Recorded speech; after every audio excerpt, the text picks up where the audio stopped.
Time is 6:15. Here is the news edited by Dulmin Samrasinghe, read by Victor Raj. Here are the headlines of the local news. The President instructs to release land for grazing while visiting Ambevela farm. Health Ministry to appoint a committee to prepare drug list for price reduction. A special unit will be set up to promote STEM education in Sri Lanka. 5 railway compartments have been prepared for transporting vegetable by train.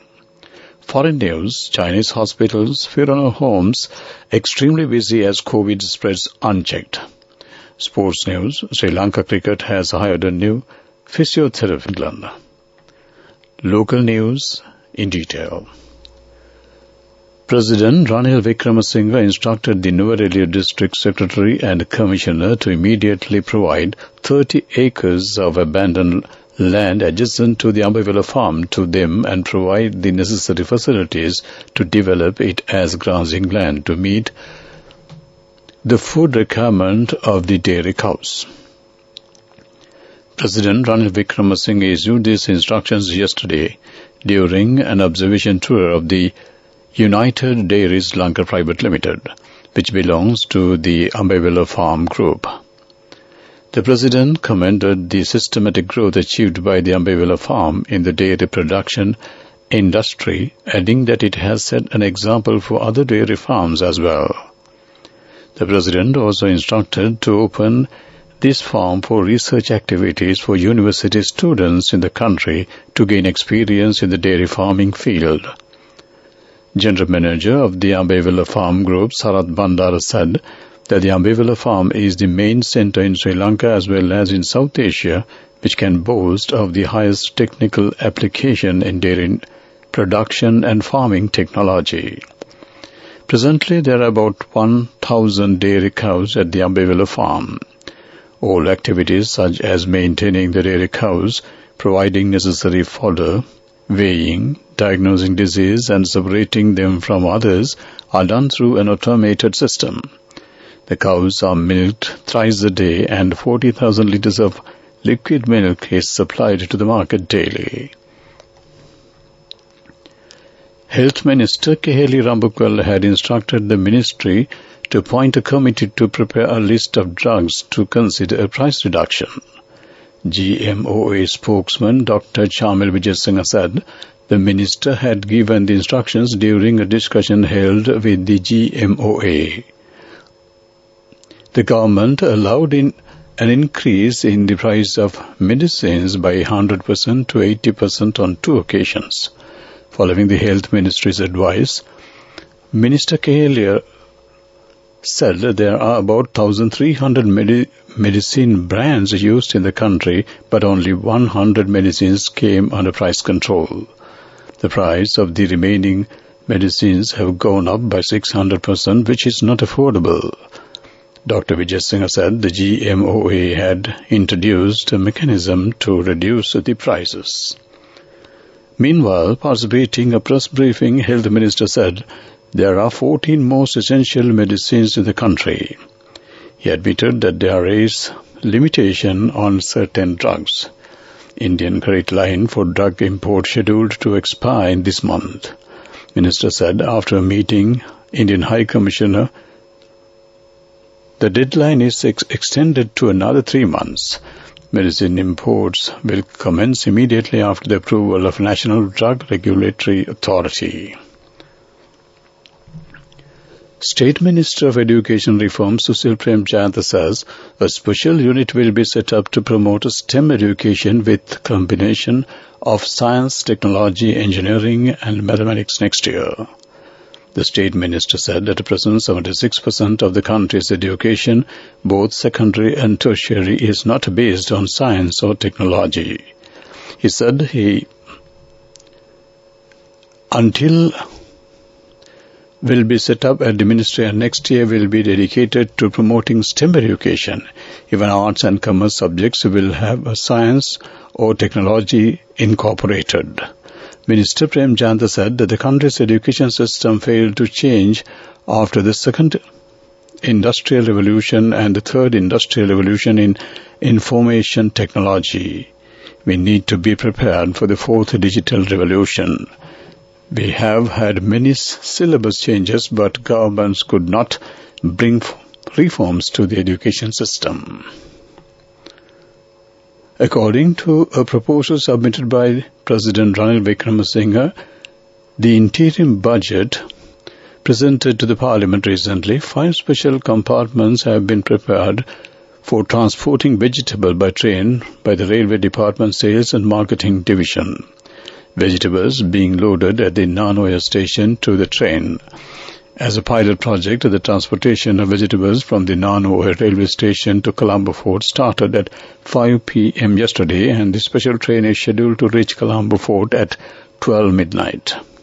Railway Department Sales and Marketing Department Deputy Director Asanka Samarasinghe said the train will transport vegetables to the supermarkets and the Manning Market in Colombo.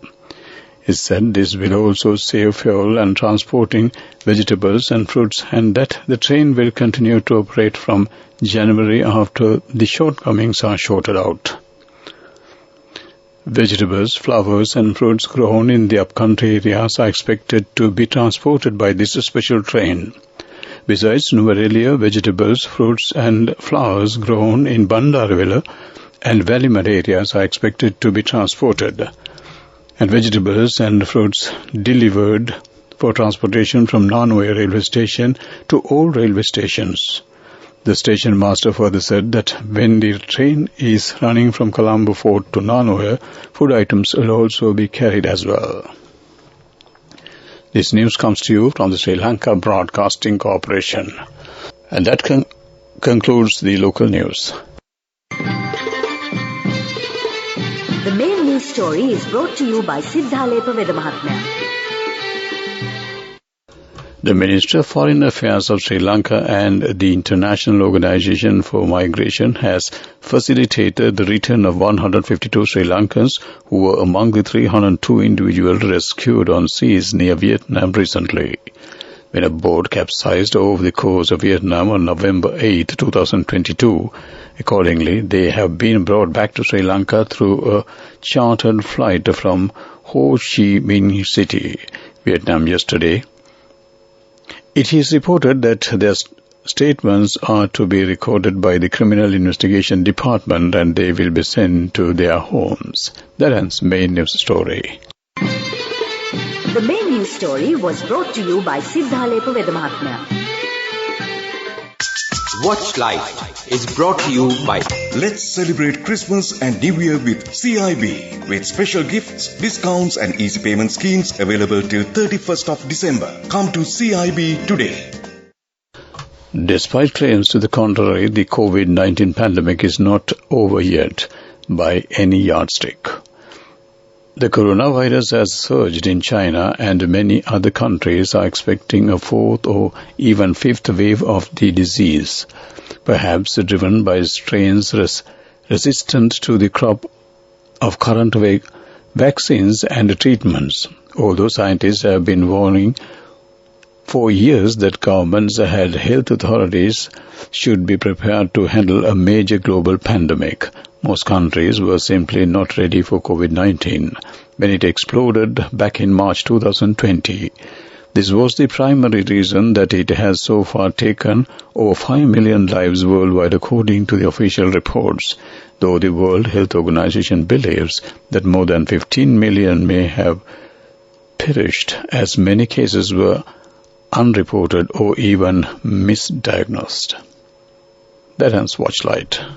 Let's celebrate Christmas and New Year with CIB, with special gifts, discounts and easy payment schemes available till 31st of December. Come to CIB today. World News, brought to you by courtesy of We give you the strength to rise higher and higher. Never step back, but always march forward. Empowering you to reach greater heights. People's Leasing, the trusted leader. World News, the headlines first. Chinese hospitals, funeral homes extremely busy as COVID spreads unchecked. sense of helplessness for Afghan women on Taliban NGO work ban. Russians flock to Thailand as tourism rebounds from collapse. World news in detail. Chinese hospitals and funeral homes were under intense pressure on Wednesday as a surging COVID-19 wave drained resources, while the scale of the outbreak and doubts over official data prompted some countries to consider new travel rules on Chinese visitors. In an abrupt change of policy, China this month began dismantling the world's strictest COVID regime of lockdowns and extensive testing, putting its battered economy on course for a complete reopening next year. Working as a female mental health professional in Afghanistan, life for 42-year-old Alia has not been easy under the country's Taliban rules. Since seizing power last year, the Taliban have imposed increasing restrictions on women's freedoms, from education to clothing to their everyday movements, and now work. This has made it hard for Alia, who is the primary provider for her family, to pursue her career with the International Rescue Committee, IRC. Thailand is receiving an influx of Russian visitors, with the data showing monthly arrivals doubling in November and up nearly 7 times than September, far outpacing rises from other countries in the run-up to peak travel season. One of Asia's most popular travel destinations, Thailand is seeing a much-needed tourism boom, with 1.75 million visitors in November, quadruple the number received for the whole of last year when flights and foreign arrivals were limited by the pandemic. To wrap up the world news, let's take a look at the headlines once again. Chinese hospitals, funeral homes extremely busy as COVID spreads unchecked. Sense of helplessness for Afghan women on Taliban NGO work ban. Russians flocked to Thailand as tourism rebounds from collapse. That ends World News. World News. Brought to you by courtesy of... Amidst all challenges, we will rally around you and advance. In the face of hardships, let's stand strong together. Empowering you to reach greater heights. People's Leasing, the trusted leader. Development News. Minister of Tourism Harin Fernando states that 701,331 tourists visited Sri Lanka between January 2022 and December 26, 2022. The minister pointed out that the government expects tourist arrivals to hit 720,000 in total by the end of 2022. The number of tourist arrivals in the year 2021 stood at 194,495. According to the summary report on tourist arrivals this year, a total of 73,314 tourists have visited Sri Lanka just within this month, as of December 26th. The tourism minister further stated that a considerable number of tourists are scheduled to visit Sri Lanka in the months of January and February next year. That ends development news. Moving on to sports news, it's cricket. Sri Lanka Cricket has hired a new physiotherapist from England. It is reliably learned. According to the well-placed sources in the SLBC, Chris Clark will join the national team for the upcoming India tour. He has replaced Australian-born Brett Harrop, who has returned to New Zealand to join the national team. The 47-year Australian-born Clark has worked with several cricketers and countries in England. He also worked with the Sri Lankan team in the past. He is a sports physiotherapist, a specialist, rehabilitation and injury management, strength and conditioning expert. On India tour, the SLC will also send Sirantha Niroshana as a computer analyst replacing Narad Navaratnam, who has sought a short break. The players are scheduled to begin practicing at the R. Premdas Stadium from Tuesday. The physiotherapist and the other foreigners who went to their hometown during the LPL season in Sri Lanka are scheduled to arrive in the next 24 hours. Meanwhile, the All India Senior Selection Committee has picked India's squads for the upcoming MasterCard Sri Lanka Tour of India to be held in January 2023. The tour comprises 3 T20 internationals and as many ODIs. That ends the sports news. The fastest way to earn the highest interest, an interest rate of 22% in 4 months. NSB, the safest place for your money. Business News, sponsored by National Savings Bank, the safest place for your money. The Hambantota International Port is supporting Colombo Dockyard PLC to handle running repairs to vessels while they remain afloat in the harbour. The majority of vessels directed to Hambantota for afloat repairs come with damages experienced below the waterline. Colombo Dockyard carries out permanent repairs on these ships with service assistance from the port of Hambantota. Usually repairs of this nature requires us to bring the vessel into dry dock. But we are confident of doing such operations facility at Hambantota Port. The port has the berthing capacity and capability to handle afloat repairs along with our expert team. Pranit Rajapaksa, head of the afloat repairs Colombo Dockyard PLC, says the facilities available at Hambantota International Port make this complex service possible, and we are able to carry out our permanent repairs without the ship having to go elsewhere with a temporary fix. That ends business news. Business News, sponsored by National Savings Bank, the safest place for your money. The fastest way to earn the highest interest, an interest rate of 22% in 4 months. NSB, the safest place for your money. On to the economic news. Sri Lanka's Foreign Employment Minister called for action against tourists who are allegedly doing business on visit visas and competing against locals.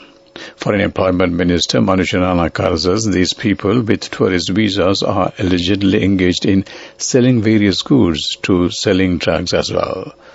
Complaints to police were not acted upon and about 19,000 families were in difficulties. As a result, it was claimed. It is not clear how many drug dealers lost their jobs due to the tourists. The tourists were dealing in foreign currency and there was no contribution to the local economy, it was claimed. That ends economic news. Weather report. Several spells of light showers will occur in northern, northeastern provinces. Showers or thunder showers may occur at a few places in western and sub-regional provinces during the afternoon or night. General public is kindly requested to take adequate precautions to minimize damages caused by the temporarily localized strong winds and lightning during thunder showers. This weather report was issued at 12 noon today. Further details could be obtained by visiting the official website of the department.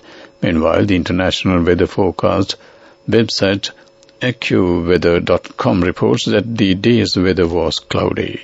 Today's daytime temperature was observed to be around 27 Celsius. Tonight's temperature will be around 26 Celsius and there will be scattered showers in selected spots late in the night. The ground temperature would be 27 Celsius at the time of this news broadcast. The air quality index AQI is 27. The air quality is generally acceptable for most individuals. However, sensitive groups may experience minor to moderate symptoms from long-term exposure. That ends weather report. To wrap up the evening news on Radio Sri Lanka, let's take a look at the headlines once again. The President instructs to release land for grazing while visiting Abevila Farm.